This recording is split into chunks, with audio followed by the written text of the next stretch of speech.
Hello everyone, welcome to our channel skill book.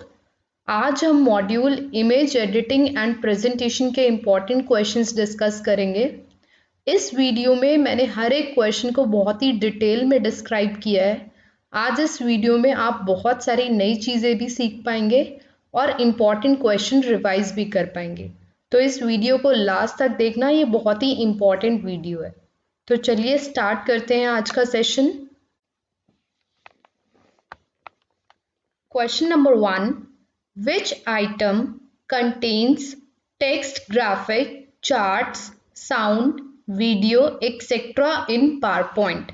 PowerPoint में ये सारी चीज़ें किसके अंदर होती हैं? A. Slide, B. Folder, C. Handouts या D. Desktop screen? तो ये सबको मालूम होगा, इसका आंसर दो। बहुत ही इजी क्वेश्चन है। देखो, कोई प्रेजेंटेशन के अंदर फोल्डर तो होगा नहीं, फोल्डर के अंदर प्रेजेंटेशन हो सकती है।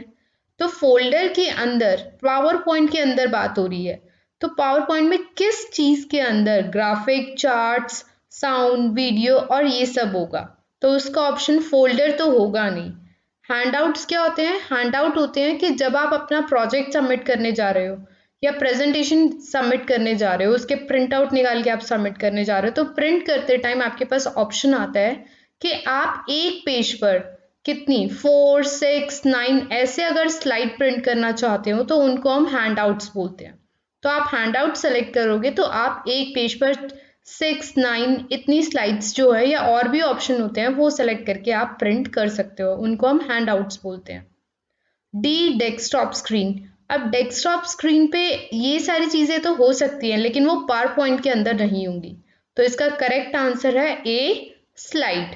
पावर पॉइंट में स्लाइड के अंदर ये सारी चीज़ें होंगी। ठीक है, तो इसका करेक्ट आंसर था A. Next question, which contains miniature representation of slides? Miniature मतलब छोटा, स्लाइड्स का छोटा रिप्रेजेंटेशन किस में होता है? A. Slides, B. Handout, C. Template या डी. Slide master? स्लाइड्स जैसे कि आपको पता ही है नॉर्मल स्लाइड होती हैं। हैंडआउट मैंने अभी एक्सप्लेन किया है। टेम्पलेट क्या होते हैं? प्री डिफाइंड टेम्पलेट, या फिर आप अपना कोई टेम्पलेट डिज़ाइन भी कर सकते हैं पावर पॉइंट में। तो टेम्पलेट मतलब हमने एक सैम्पल डिज़ाइन कर दिया, अब उसको तुम फर्दर यूज़ कर सकते हो। तो जब हम बैक स्टेज व्यू में जाते हैं, बैक स्टेज व्यू का मतलब मैं तुम्हें एस्केप करके दिखाती हूँ। फाइल में गए हम, ये हमारा बैक स्टेज व्यू है। तो बैक स्टेज व्यू में हमारे पास बहुत सारे टेम्पलेट्स हैं। हम किसी भी टेम्पलेट से जो है पावर पॉइंट प्रेजेंटेशन बनाना स्टार्ट कर सकते हैं। तो इनको हम प्री डिफाइंड टेम्पलेट्स बोलते हैं, या फिर हम कोई अपना टेम्पलेट भी डिज़ाइन कर सकते हैं। वो कैसे कर सकते हैं? एक ऑप्शन था क्वेश्चन नंबर 2 में, डी वाला। देखो, स्लाइड मास्टर। स्लाइड मास्टर में क्या होता है? ये हमारा व्यू टैब में होता है। व्यू टैब में जाके यहाँ पे ऑप्शन है, देखो, स्लाइड मास्टर। अगर मैं स्लाइड मास्टर पर क्लिक करती हूँ तो सबसे टॉप पे तुमको दिख रहा है कि स्लाइड मास्टर का यहाँ पे मतलब है कि एक जो फॉर्मेटिंग मैंने यहाँ पे डिफाइन कर दी मास्टर पेज में या मास्टर स्लाइड्स में, मैंने जो डिफाइन कर दिया वैसे ही मेरी प्रेजेंटेशन में हो जाएगा। ठीक है, तो इसी के लिए हम स्लाइड मास्टर का यूज़ करते हैं। और तुम पूछ रहे थे कि टेम्पलेट अपना कैसे कर सकते हैं, तो मैं फाइल में जाके जब सेव एज करती हूँ, मान लीजिए डेस्कटॉप पे सेव कर रही हूँ, तो एक यहाँ पे हमारे पास ऑप्शन होता है कि हमने अपनी प्रेजेंटेशन को एज अ टेम्पलेट सेव कर दिया। अब वो हमें एज अ टेम्पलेट दिखाई देगी और वो कोई भी, जैसे मेरे प्रोजेक्ट के जो टीम मेंबर्स हैं या फिर मेरे जो टीम मेंबर्स हैं, अगर वो उस टेम्पलेट को यूज़ करना चाहते हैं तो मैंने ऑलरेडी एक टेम्पलेट बना दिया, वो उसको फर्दर यूज़ कर सकते हैं। तो उसको कैसे सेव करेंगे? Power point template. ठीक है, स्लाइड मास्टर का मैं तुम्हें बता रही थी, ये स्लाइड मास्टर व्यू है। ठीक है, अब स्लाइड मास्टर में मतलब जो चीज़ मैंने डिफाइन कर दी वही मुझे पावर पॉइंट प्रेजेंटेशन में, जैसी मैंने यहाँ पे कोई फॉर्मेटिंग की तो एज इट इज़ फॉर्मेटिंग मेरी प्रेजेंटेशन में भी हो जाएगी। मास्टर क्या होता है? जो मास्टर पेज में मैंने चेंजेस किए वही प्रेजेंटेशन में आ जाएंगे। जैसे आप मान लीजिए मैंने कोई एक्शन बटन लगाया यहाँ पे, एक्शन बटन का मतलब समझते हो? मतलब जिस पे हम क्लिक करें तो वापस वहीं पहुंच जाए। तो मैंने एक्शन बटन में एक होम बटन लगाया। अब इस होम बटन में क्या दिखा रहा है, ये एक हाइपरलिंक जनरेट कर रहा है कि इस पे कोई भी क्लिक करेगा तो वापस फर्स्ट स्लाइड पर पहुंच जाएगा। ठीक है, तो मैंने इसमें एक प्ले साउंड भी लगा दिया। कोई साउंड मैं सेलेक्ट कर लेती हूँ। सपोज मैंने चूज किया टाइपराइटर, देन ओके। अब ये एक शेप ही है, इसका आप कलर जो है, शेप, फिल, आउटलाइन, इफेक्ट्स, ये सब चीज़ें भी चेंज कर सकते हो। तो मैंने इसका कलर चेंज कर दिया।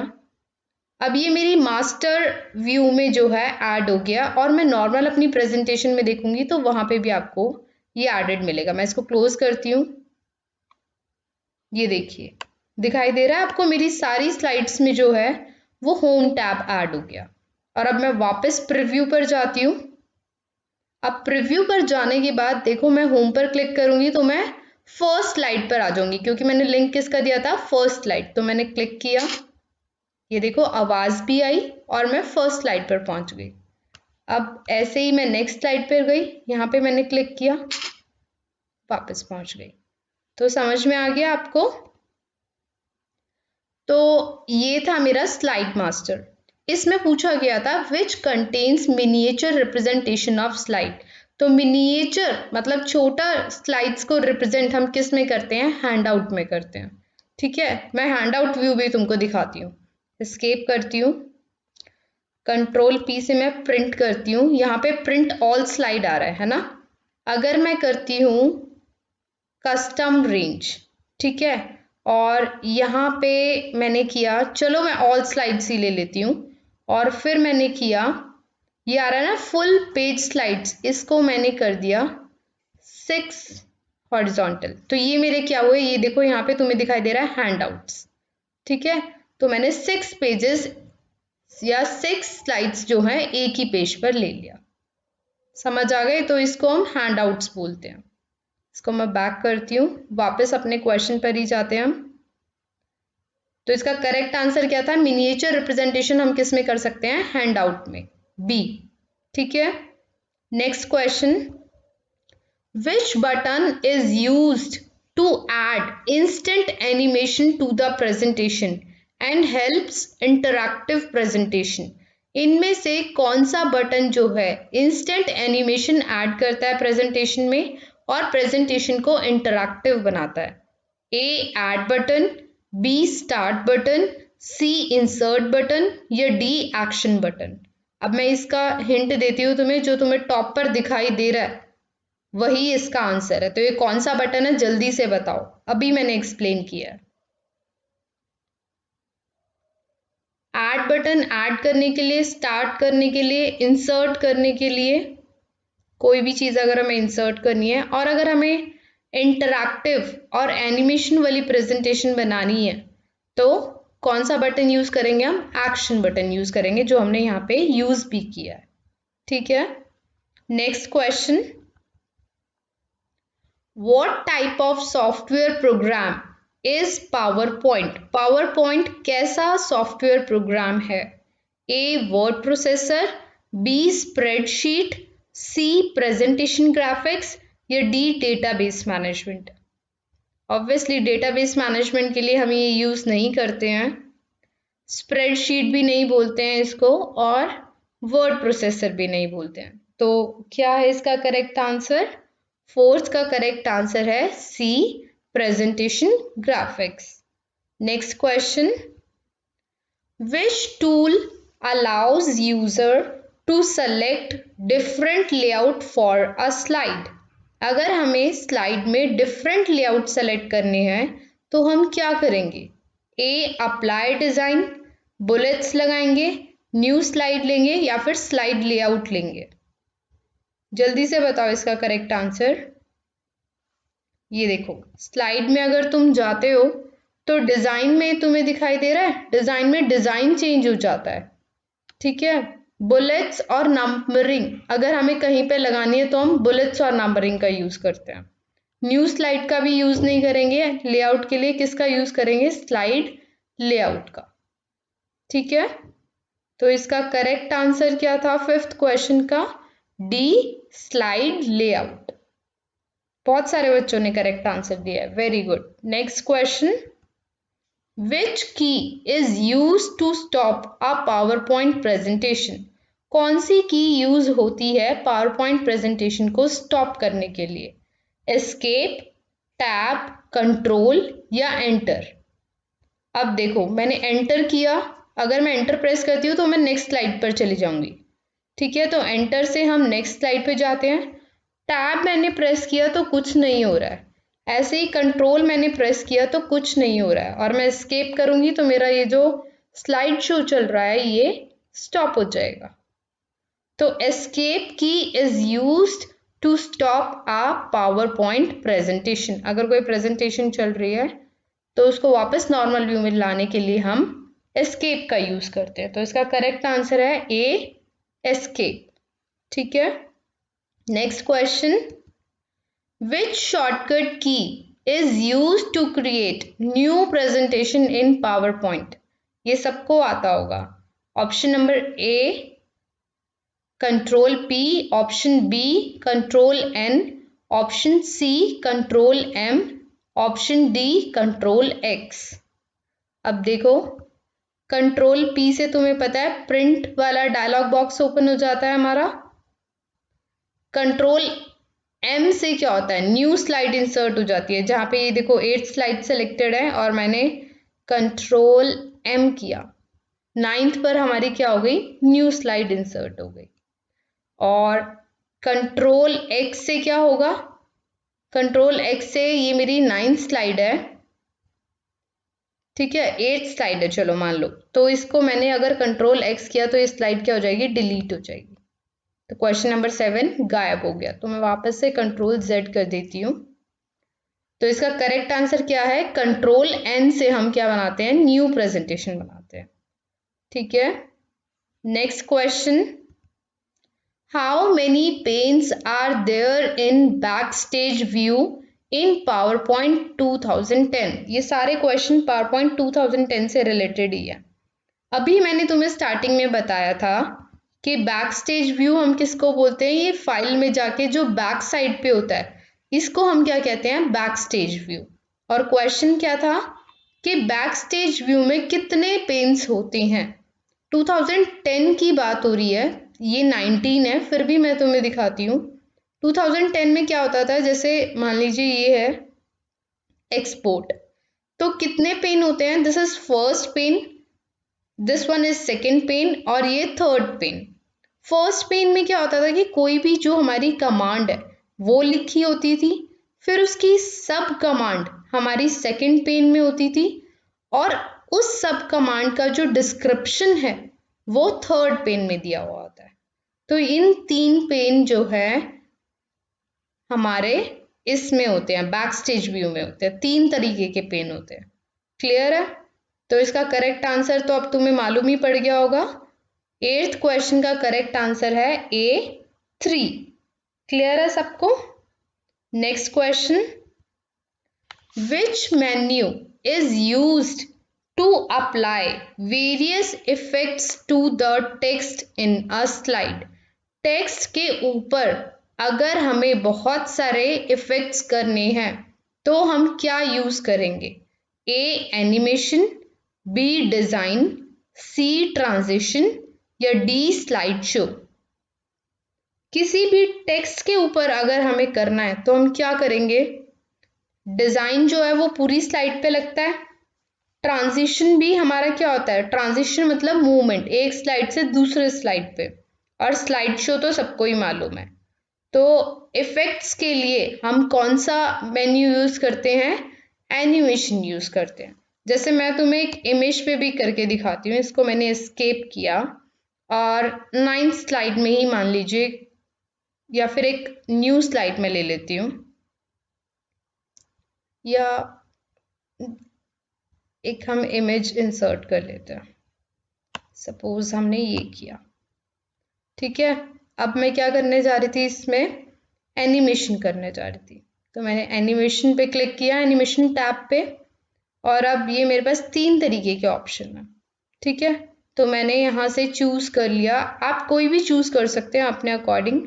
Random bars. तो आपको दिखाई दे रहा है कि किसी ऑब्जेक्ट के ऊपर एनिमेशन कैसी लगी है, रैंडम बार्स। दूसरा करोगे तो ये देखो, समझ गए। तो किसी भी ऑब्जेक्ट या टेक्स्ट के ऊपर हम एनिमेशन कर सकते हैं। तो इफेक्ट्स के लिए हम किसको यूज करेंगे, एनिमेशन को यूज करेंगे। तो 9th का जो करेक्ट आंसर था वो था A. Next question, question number 10, which menu is used to apply various visual effects to the slide in power point. अब क्या बात हो रही है, पहले इफेक्ट्स की बात हुई थी, अब बात हो रही है वेरियस, मतलब बहुत सारे विजुअल इफेक्ट्स अगर हमें पावर पॉइंट में लगाने हैं तो हम कौन सा जो है इनमें से ऑप्शन यूज करेंगे या मेन्यू यूज करेंगे। ए एनिमेशन, बी डिजाइन, सी स्लाइड शो या डी ट्रांजिशन। अब तुम्हें पता है कि इफेक्ट्स जो हैं वो एनिमेशन या फिर ट्रांजिशन से लग सकते हैं। अभी मैंने एनिमेशन किसी भी ऑब्जेक्ट के ऊपर लगा के तो भी तुम्हें दिखाई है। डिजाइन से भी तुम्हें मालूम है कि स्लाइड का डिजाइन चेंज हो जाता है, स्लाइड शो भी तुम्हें मालूम है। तो मैं तुम्हें ट्रांजिशन दिखाती हूँ, कैसे ट्रांजिशन की हेल्प से हम बहुत सारे मतलब वेरियस विजुअल इफेक्ट्स स्लाइड में लगा सकते हैं। तो कैसे लगाएंगे, इसको मैं एस्केप कर रही हूँ। तो मैं अपनी फर्स्ट स्लाइड पे गई, फर्स्ट स्लाइड पे जाने के बाद मैं ट्रांजिशंस में गई और ट्रांजिशन में मैंने क्या चूज किया कि मैं फर्स्ट स्लाइड पे क्या ट्रांजिशन लगाना चाहती हूँ, पेज कर्ल। ठीक है, देन मैं सेकंड स्लाइड पर गई और सेकंड स्लाइड पे भी सपोज मान लीजिए मैंने यही वाली ट्रांजिशन लगाई। ठीक है, देन थर्ड पे गई, थर्ड पे मैं चेंज कर देती हूँ और थर्ड पे मैंने लगाई ये वाली ऑरिगेमी। ठीक है, तो अब मैं तुम्हें प्रीव्यू में दिखाती हूँ कि ये ट्रांजिशंस, मल्टीपल ट्रांजिशंस जो हैं या फिर मल्टीपल इफेक्ट्स मेरे लग चुके हैं और वो कैसे दिखाई देंगे तुम्हें। देखो, फर्स्ट स्लाइड से हम स्लाइड शो करते हैं। तो this one is the first slide, next slide ये देखो और सेकेंड स्लाइड। तो मल्टीपल ट्रांजिशंस आ गई और मल्टीपल इफेक्ट्स हो गए। तो 10th क्वेश्चन का जो करेक्ट आंसर था कि वेरियस विजुअल इफेक्ट्स के लिए हम कौन सा ऑप्शन यूज करेंगे, ट्रांजिशन। समझ आ गया। Which menu is use to select a pre defined chart style. Pre defined chart style किस में होते हैं, एनिमेशन में, डिजाइन में, स्लाइड शो या ट्रांजिशन। कौन बताएगा इसका आंसर, जल्दी से बताओ इसका आंसर। बहुत सारे बच्चों के आंसर आ गए और मैं तुम्हें बताना चाहती हूँ इसमें इसका आंसर है ही नहीं। प्री डिफाइंड चार्ट स्टाइल कहाँ होते हैं और तुम लोग आंसर भी दे रहे हो। प्री डिफाइंड चार्ट स्टाइल होते हैं हमारे इंसर्ट में, ये रहे चार्ट्स पहले से डिजाइन जो है। तो ये क्वेश्चन रॉन्ग दिया हुआ है तुमको भारत स्किल पर, इसमें जो है ऑप्शन है ही नहीं। ठीक है, next question, question number 12, which template makes specify common design elements in all slides in the presentation। कौन सा टेम्पलेट जो है कॉमन, एक कॉमन डिजाइन एलिमेंट हमने बना दिए और वो सभी स्लाइड में आएगा प्रेजेंटेशन में। तो फैक्स टेम्पलेट में, यूजर टेम्पलेट में, डेटा टेम्पलेट या मास्टर टेम्पलेट। ये मैं एक्सप्लेन कर चुकी हूँ, जल्दी से बताओ इसका आंसर। वेरी गुड, इसका करेक्ट आंसर है डी, मास्टर टेम्पलेट।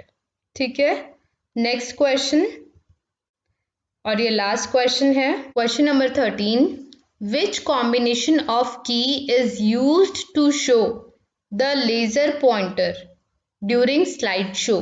कौन सी की का कॉम्बिनेशन यूज होता है लेजर पॉइंटर के लिए स्लाइड शो में। अब ये स्लाइड शो ही चल रहा है और यहाँ पे तुमसे पूछा जा रहा है कि कौन सी शॉर्टकट की मैं प्रेस करूं कि मेरा जो है लेजर पॉइंटर आ जाए। तो फर्स्ट ऑप्शन है alt plus left mouse button, second B alt plus right mouse button, C control plus left mouse button या D control plus right mouse button. तो मैं ऑल्ट और लेफ्ट की को अगर प्रेस करती हूँ तो स्लाइड शो एंड हो जाएगा। ये देखो एंड हो गया। ठीक है, अब मैं करती हूँ ऑल्ट प्लस राइट माउस की, तो ये क्या हुआ, मेरे पास मेन्यू ऑप्शन आ गए। अब मैंने किया कंट्रोल और लेफ्ट माउस बटन, तो क्या आ गया, मेरा पॉइंटर आ गया। तो किस की से आएगा, इसका करेक्ट आंसर क्या हुआ, control plus left mouse button, तो इसका करेक्ट आंसर था सी। बहुत सारे बच्चों ने करेक्ट दिया भी है, कुछ का गलत भी है। तो आज की क्लास बस इतनी ही थी, और इस क्लास में अगर तुमने कुछ सीखा हो और तुम्हें क्लास अच्छी लगी हो तो प्लीज़ इसको शेयर करो, लाइक करो और चैनल को सब्सक्राइब करो जो न्यू स्टूडेंट्स हैं, और ऐसी ही यूज़फुल वीडियोस के लिए देखते रहे हमारे चैनल स्किल बुक को। धन्यवाद।